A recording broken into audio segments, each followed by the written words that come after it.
ఇప్పుడు మనం 2024వ సంవత్సరం సెప్టెంబర్ నెల 1వ తేదీ నుంచి 30వ తేదీ వరకు ద్వాదశ రాశుల్లో 6వ రాశి కన్యా రాశి వారి జ్యోతిష్యం భూత భవిష్యత్తు వర్ధమానం ఎలా ఉందో మన జానకిరామ్ని అడిగి చూద్దామండి. అలాగే ఈ వినాయక చవితి గడియ కన్యా రాశి వారి జాతకానికి చాలా వరకు శుభ ఫలితాలు కలగాలని, ఆ విఘ్నేశ్వరుని దయతో చాలా వరకు శుభయోగాలు కలగాలని మన జానకిరామ్ని అడిగి చూద్దామండి. కన్యా రాశి వారి జాతకం ఎట్లా ఉంది చూడు.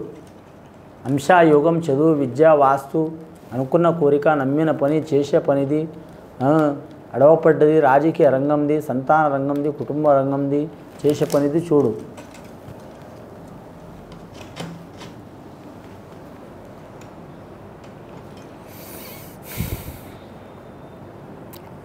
మరి జాతకంలో చెప్పాలంటే మాత్రం ముఖ్యంగా వచ్చిండు సబ్కా మాలిక్ ఏక్ హై అని షిరిడి సాయిబాబా వచ్చిండండి వారి పేరు మీద. కానీ మాత్రం కన్యా రాశి వారి జాతకానికి చూడాలంటే మాత్రం ఆదాయం 7 రూపాయలు ఉంది, ఖర్చు 7 రూపాయలు ఉంది, సరి సమానం ఉంది. సాయం చేసేది 8 మంది, ఇబ్బందులు పెట్టేది 8 మంది, సరి సమానం ఉన్నదండి వారి పేరు మీద. ఉత్తరా నక్షత్రం జాతకులకు చాలా వరకు శుభ ఫలితాలు కలుగుతాయండి. కానీ మాత్రం వారి జాతకంలో చూడాలంటే మాత్రం హస్తా నక్షత్రం జాతకులకు మాత్రం కొన్ని ఆటంకాలు వచ్చే అవకాశం ఉన్నాయండి. కానీ హస్తా నక్షత్రం జాతకులకు మాత్రం ముఖ్యంగా ఎవరికి పూజ చేసినా చేయకపోయినా మాత్రం ఆత్మలింగేశ్వరుని పూజ చేయడం మంచిదండి. రామలింగేశ్వర స్వామి అంటే ఈశ్వరుడు. 12 లింగాల్లో ఏ లింగమైనా సరే మాత్రం పూజ చేయటం చాలా వరకు మంచిదండి. మన తెలుగు రాష్ట్రాల్లో మాత్రం శ్రీశైల మల్లికార్జున స్వామి అయిన ఒక లింగం ఉన్నాడు. కానీ మాత్రం ఉద్భవించిన లింగం.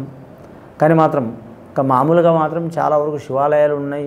అక్కడ వెళ్ళలేని వారు మాత్రం వారు ఉండే గ్రామంలో కావచ్చు, పట్టణం కావచ్చు, వీధిలో కావచ్చు శివాలయం సందర్శనం చేయటం చాలా వరకు మంచిది. అలాగే వీరి జాతకంలో ముఖ్యంగా మాత్రం ధనం ఎంత వచ్చినా మాత్రం నిలకడ ఉండదండి. కానీ మధ్యవర్తి కావద్దు. కన్యా రాశి వారి జాతకంలో చూడాలంటే మాత్రం ముఖ్యంగా పర్సనల్ లైఫ్లో మంచిగా ఉండదు. భార్య భర్తలతో మాత్రం చిక్కులు చికాకులు తప్పవండి, మనస్పర్ధాలు తప్పవు. ఆకస్మికంగా ఆరోగ్యంలో చిక్కులు ఇబ్బందులు వచ్చే అవకాశాలు ఉంటాయి. అలాగే అపోహాలు ఎక్కువ వచ్చే అవకాశాలు ఉంటాయి. అలాగే వీరి పేరు మీద చూడాలంటే మాత్రం ఇంట్లో ప్రశాంతత అనేది ఉండదు. ప్రతి పని మీద కాన్సన్ట్రేషన్ ఉండదు. కానీ ఒక పని చేస్తే ఒక పని చేసినట్టు అవుతుంది. కానీ మొత్తం బూడిదలో పోసిన పన్నీరు లెక్క ఉంటుంది వీరి జాతక బలానికి. 4 రోజులు పడ్డ కష్టం ఒక్క రోజులే మాయమైనట్టు ఉంటుంది. ఇటువంటి సంఘటనలు జరిగే అవకాశాలు ఉంటాయి. షిరిడి సాయిబాబా వచ్చిండు. గురువారం నియమం పాటించాలి. ఆ షిరిడి సాయిబాబాను సందర్శనం చేయటం, శివుణ్ణి ఆరాధన చేయటం చాలా వరకు వారికి శ్రేయస్కరం. కన్యా రాశి వారి పేరు మీద చూడాలంటే మాత్రం గురువారం, శనివారం, సోమవారం ఈ 3 వారాలు మాత్రం నియమం పాటించాలండి. కన్యా రాశి వారి జాతకం లక్కీ నెంబర్ 1 వస్తుంది, 8 వస్తుంది. అలాగే వీరి జాతకానికి తూర్పు పడమర మూల చాలా మంచిది. ఆల్రెడీ ఇల్లు కడుతున్న వారైతే మాత్రం చాలా వరకు శుభయోగం కలిసి వస్తుందండి. స్థలం తీసుకోవాలనుకునే వారు కూడా కలిసి వచ్చే అవకాశాలు ఉన్నాయి. అలాగే వీరి పేరు మీద మాత్రం పాత మిత్రులు పరిచయం అయ్యే అవకాశం ఉంది. అలాగే శత్రువులు మిత్రులుగా మారుతారు, మిత్రులు శత్రువులుగా మారుతారు.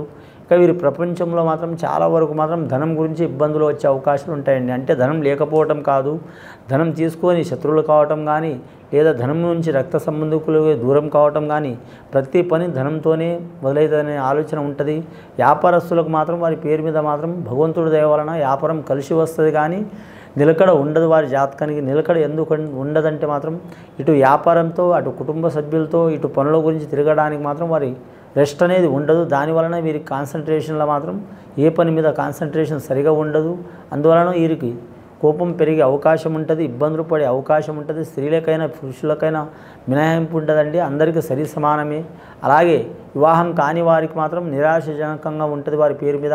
వివాహ ప్రయత్నాలు చేయాలనుకునే వారు మాత్రం కార్తీక మాసంలో కలిసి వచ్చే అవకాశం ఉంటుంది. లేదా 2025వ సంవత్సరం ఉగాది ఘడియల కలిసి వచ్చే అవకాశం ఉంటుంది. అలాగే సంతానం గురించి ఆలోచన చేసేవారు మాత్రం తప్పకుండా మంచి ఫలితం కలిసి వచ్చే అవకాశం ఉంటుంది.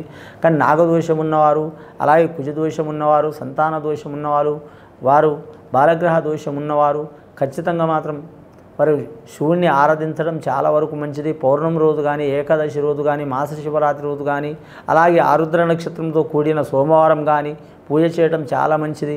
అలాగే వీరి జాతకాన్ని గురు పౌర్ణమి రోజు కానీ, అలాగే మాత్రం పౌర్ణమి కలిసిన గురువారం కానీ, లేదా మామూలు గురువారం కానీ షిరిడి సాయిబాబా సందర్శనం చేయడం చాలా వరకు మంచిది.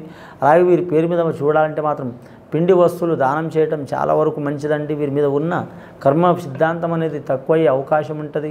కానీ మాత్రం వీరి పేరు మీద చూడాలంటే గ్రహాలు అయితే అనుకూలంగా ఉన్నాయి, కానీ మాత్రం నరఘోష అధికం ఉన్నదండి వీరి పేరు మీద.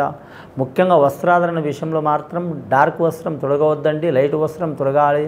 అలాగే మాత్రం వీరి జ్యోతిష్యంలో చూడాలంటే మాత్రం ముఖ్యంగా దాంపత్య జీవితంలో మాత్రం ఎగుడు దిగుడు ఉంటుందండి. ఎగుడు దిగుడు అంటే లాభం ఉంటుంది, నష్టం ఉంటుంది, అలాగే అవంతరాలు చాలా ఉంటాయి. కానీ వీరికి వీరే సర్ది చెప్పుకోవడం చాలా మంచిది. కానీ మూడో వ్యక్తిని మాత్రం దరి చేరనివ్వద్దు. వాళ్ళు స్నేహితులు కావచ్చు, సన్నిహితులు కావచ్చు, కుటుంబ సభ్యులు కావచ్చు, భార్య భర్తల విషయంలో గొడవలు వస్తే మాత్రం వీరే సర్ది చేసుకోవడం చాలా వరకు మంచిది. మూడో వ్యక్తిని మాత్రం దరి చేయనివద్దు.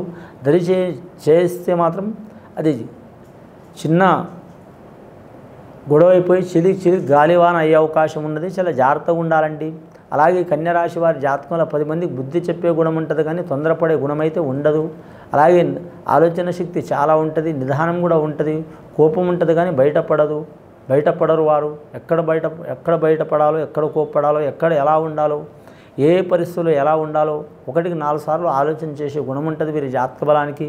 ముఖ్యంగా 9 నక్షత్రాల్లో వీరి జాతక బలానికి చూడాలంటే మాత్రం 27 నక్షత్రాలు, ముఖ్యంగా వీరి నక్షత్రంలో ఉత్తర నక్షత్రం శుభ ఫలితం ఉంది, హస్త నక్షత్రం కూడా శుభ ఫలితం ఉంది, కానీ మాత్రం విఘ్నేశ్వరుని ఆరాధన చేయాలి. అలాగే వీరి పేరు మీద చూడాలంటే నవగ్రహాల్లో వీరికి అనుకూలత మాత్రం 3 గ్రహాలు అనుకూలత ఉన్నాయండి, 6 గ్రహాలు అనుకూలత లేదు. కాబట్టి జాగ్రత్తగా ఉండాలి. ముఖ్యంగా కుజగ్రహం బాగాలేదు, శుక్రగ్రహం బాగాలేదు, అలాగే గురుగ్రహం బాగాలేదు. 3 గ్రహాల మూలంగా ఇబ్బంది ఉందండి. శుక్రగ్రహం మూలంగా కళత్రవ యోగ బలం బాగుండదు, అంటే భార్య భర్తలతో చికాకులు ఉంటాయి. కుజగ్రహ బంధం మంచిగా లేనందువలన రుణ చిక్కులు ఉంటాయి, రణ చిక్కులు ఉంటాయి, అలాగే మాత్రం లేనిపోని గొడవలు చికాకులు ఉంటాయండి. కాబట్టి వీరు జ్యోతిష బలంలో ఏ పని చేసినా మాత్రం 1కి 4 సార్లు ఆలోచన చేయడం మంచిది. కానీ మాత్రం బోధన రంగం ఉన్నవారికి కలిసి వచ్చే అవకాశం ఉంది, వైద్య రంగం ఉన్నవారికి కలిసి వచ్చే అవకాశం ఉంది. కానీ గవర్నమెంట్ ఉద్యోగస్తులు మాత్రం చాలా వరకు చిక్కులు వచ్చే అవకాశాలు ఉన్నాయి. కొందరు మాత్రం సస్పెండ్ కూడా అయ్యే అవకాశం ఉంది, లేనిపోని నిందలు వచ్చే అవకాశం ఉంది. రాజకీయ రంగంలో మాత్రం చాలా వరకు ఇబ్బందికరమైన పరిస్థితి వస్తుంది. అలాగే వీరి జ్యోతిష బలంలో వ్యాపారస్తుల్లో చూడాలంటే సరిసమాన యోగం ఉంటుంది. హోటల్ ఫీల్డ్ రంగం వారికి కలిసి వచ్చే అవకాశం ఉంటుంది. అలాగే వీరి జ్యోతిష్యంలో మాత్రం జనరల్ స్టోర్ వ్యాపారం చేసేవారు కూడా కలిసి వచ్చే అవకాశం ఉంది.